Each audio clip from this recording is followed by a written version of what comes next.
10 inspirasi usaha yang bisa Anda lakukan dengan modal kecil. Keinginan memulai usaha terkadang memiliki berbagai tantangan. Hal utama yang sering jadi Alasan adalah minimnya modal. namun hal itu mungkin terjadi Jadi karena banyak orang menganggap sebuah usaha memerlukan modal yang besar. Padahal, dengan modal kecil pun berbagai usaha bisa dirintis. Berikut adalah 10 inspirasi usaha yang bisa Dilakukan dengan modal kecil. 1.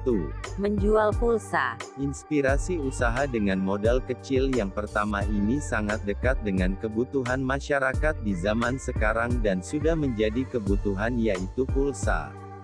Pulsa adalah bahan bakar dalam media Media komunikasi yang dibutuhkan semua kalangan, atas maupun bawah, tua muda, pria dan perempuan. Luasnya pasar pulsa ini juga diikuti dengan kemudahan untuk menjalankannya. karena itu, Menjual pulsa merupakan inspirasi usaha yang menjanjikan. Modalnya pun tergolong minim. cukup dengan Memiliki memiliki ponsel dan uang saldo awal. Ponsel yang digunakan pun tidak perlu canggih, karena pengisian pulsa bisa lewat SMS. Sementara untuk setoran saldo awal, angka Rp500.000 saja sudah tergolong cukup besar. 2. menjual sayuran. Usaha menjual sayuran merupakan usaha yang bagus dan tidak musiman. Ibu-ibu mana yang tidak butuh sayuran segar untuk membuat masakan bergizi bagi keluarga? Hanya dengan modal 1-2 juta rupiah, berbagai sayuran sudah bisa dipasok dari agen atau dari petani langsung. Tentukan juga apakah akan berjualan berkeliling atau dengan membuka lapak di tempat tertentu.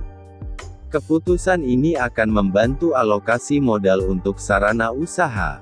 Selain itu, menjual sayuran merupakan usaha yang cukup mudah dimulai, maka kemungkinan adanya persaingan juga tinggi.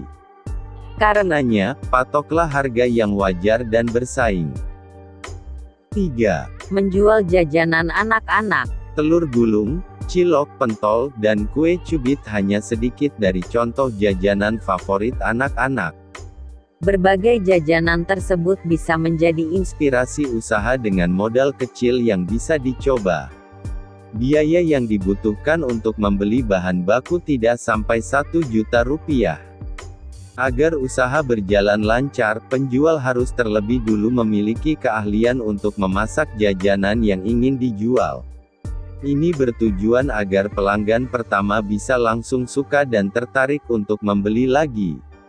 Usaha ini cocok dijalankan di sekitar sekolah. Tetapi, jangan lupa survei lokasi untuk mencegah bentrok dengan pelaku usaha lainnya.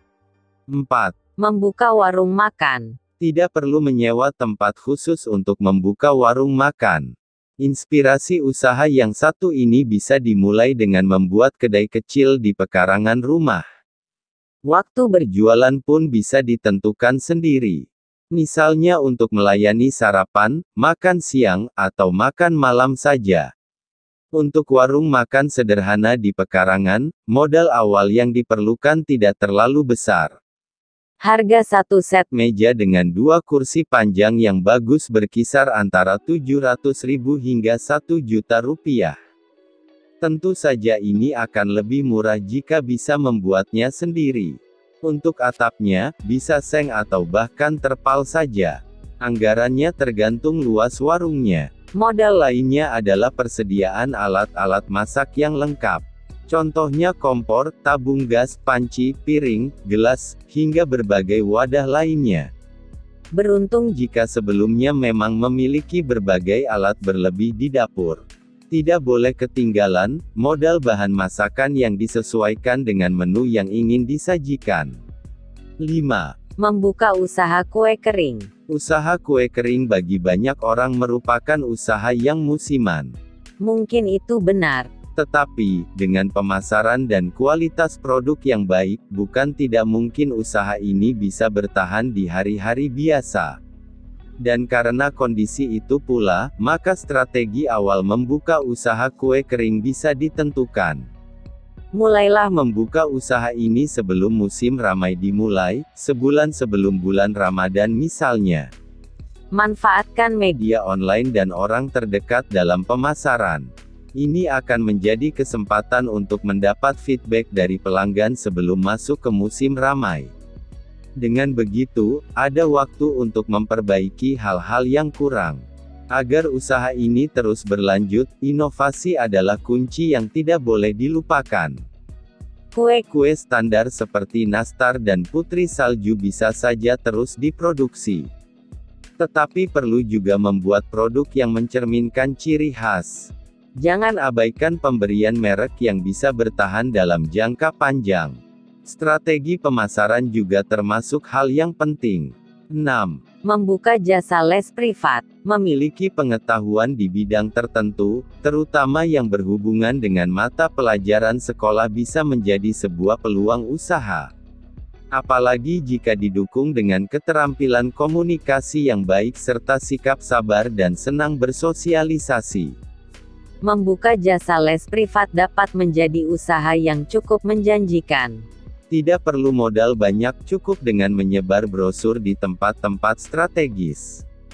Jika tidak pun, promosi dari mulut ke mulut juga merupakan pemasaran yang efektif. Selain itu, pada saat awal-awal membuka jasa ini, tidak perlu tempat khusus untuk les. Tawarkan untuk datang langsung ke rumah siswa. Modal yang Mungkin saja diperlukan adalah untuk membeli alat tulis lengkap serta media pembelajaran. Kemudian perlu juga memiliki banyak buku untuk memperluas referensi. Modal ini hanya akan terasa besar di awal karena selanjutnya semua itu bisa menjadi aset yang dapat dipakai terus-menerus. 7. membuka jasa desain grafis. Modal usaha tidak hanya berupa uang. Keterampilan juga merupakan modal yang bisa sangat menjanjikan. Di samping memiliki pengetahuan tentang desain, menjadi seorang desainer grafis juga menuntut pelakunya untuk memiliki kepekaan estetika. Modal lainnya tentu saja laptop dengan spesifikasi memadai yang sudah memuat berbagai aplikasi desain. Jasa desain grafis tidak hanya berkutat pada produk cetak. Banyak desain yang Dipesan dengan basis digital termasuk logo, ilustrasi, animasi, dan website. karena itu, Pemasarannya pun akan lebih menguntungkan jika dilakukan pada media online.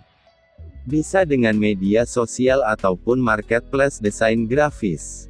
Jangan lupa siapkan portofolio agar calon pelanggan dapat mengukur kecocokan desain dengan gaya mereka. Ini juga bertujuan untuk membangun kepercayaan sebelum terjadi kesepakatan. hal yang tidak kalah penting adalah bergabung dengan komunitas. Berbagi ide Dan event-event desain bisa menjadi penyegaran bagi seorang desainer. 8. membuka jasa pencucian sepeda motor. Penentuan lokasi merupakan hal yang sangat penting dalam mendirikan usaha pencucian sepeda motor. Pastikan lokasi yang dipilih merupakan daerah Daerah dengan arus lalu lintas tinggi, sehingga dapat dilihat tidak hanya oleh warga sekitar. Selain itu, usahakan tempatnya tidak terlalu sempit agar pelayanan dapat lebih leluasa dan maksimal. Modalnya sendiri, untuk kebutuhan pokok pencucian tidak sampai 2 juta rupiah.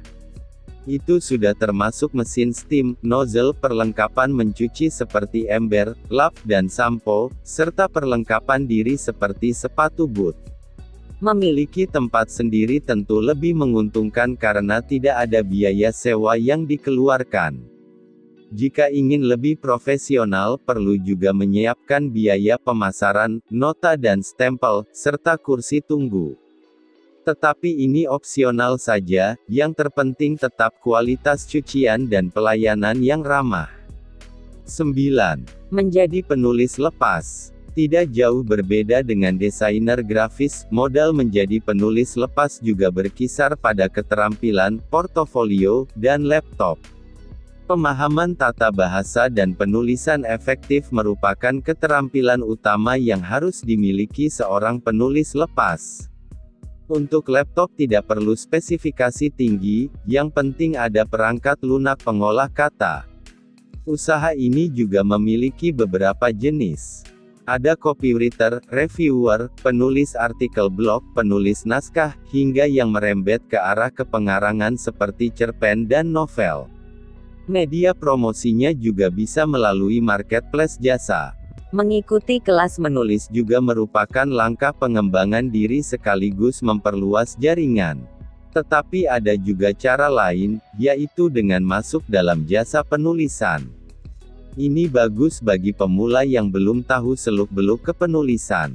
Tuntutan atas pemahaman berbagai tema serta deadline yang singkat akan menempa seorang penulis dalam meningkatkan kualitas dan produktivitasnya. 10. Menjadi agen properti. Ini adalah inspirasi usaha dengan modal kecil yang agak berbeda dengan yang lain. Agen properti atau beberapa nama lainnya seperti broker, makelar, atau perantara adalah peluang usaha yang nyaris tidak membutuhkan modal uang. Keahlian negosiasi dan persuasi adalah hal utama yang perlu dimiliki jika ingin sukses di bidang ini.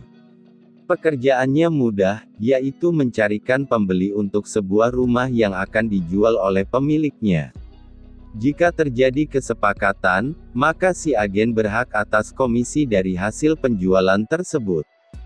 Tetapi, seorang agen properti hendaknya juga membantu pengurusan surat menyurat agar kesepakatan jual-beli terjaga legalitasnya di mata hukum. Rumah merupakan sesuatu yang bernilai besar dan terkait dengan hukum. Karena itu, seorang agen sebaiknya juga memikirkan legalitas dirinya. Saat ini, profesi agen properti sudah ada sertifikasinya. Mungkin disinilah seorang agen properti harus mengeluarkan modal. Tetapi dengan sertifikat itu, kepercayaan klien dapat meningkat.